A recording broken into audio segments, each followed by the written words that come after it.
So last week I was suicidal and I was in the hospital.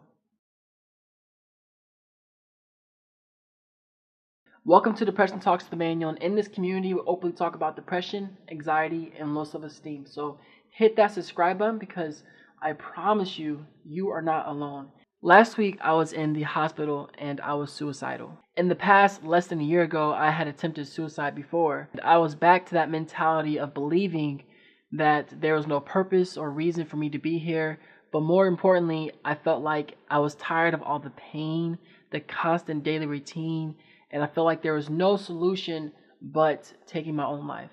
I know that cannot be easy to hear because most people, they say, well, look at how much you're impacting other people, or look at your job and it could be worse, and look at your family and friends and how many people love you. Trust me, I understand all that. The hard thing is that when you deal with depression like I do, you don't see that. Your mind blocks those visions, it blocks all those thoughts, and only makes you focus on the negative, down, and painful thoughts constantly.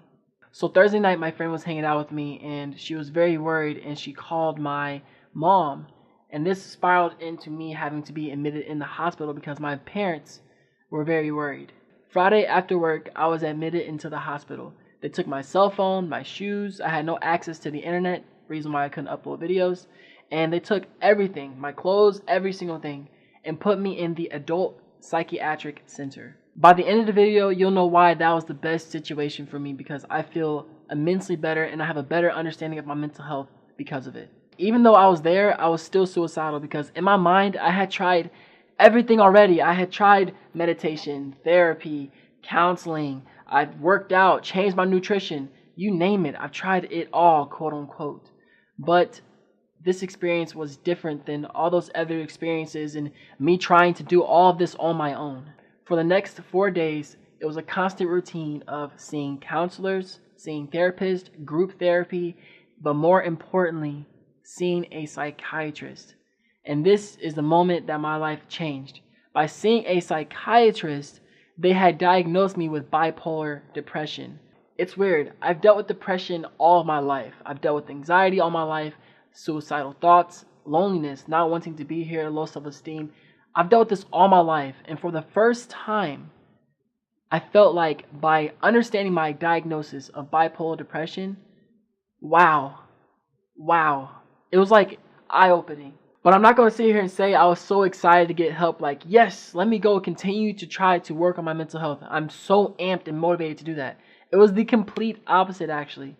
But that is why me and others in this community are constantly striving to continue to work on our mental health, to change the mental health stigma, and to constantly take action into bettering our mental health. I felt hopeless, weak, tired, and just I was done with it all. But now that I've been diagnosed with bipolar depression, instead of me thinking or trying to formulate why I feel this way and trying to do every single thing on my own, I finally have a direction. I'm currently taking I'm currently taking medication, Abilify, and I'm going to be making videos about what my experiences was like during the inpatient. I'm going to make videos about what it was like now that I'm on medication, how it feels. Do I feel different? Which I definitely feel different. But more importantly, I'm going to even become more of a mental health advocate. I'm so excited and so motivated to push even more to change the mental health stigma, to show people like you and me that we are not alone. So I'm glad to be back. I'm glad to be making videos again.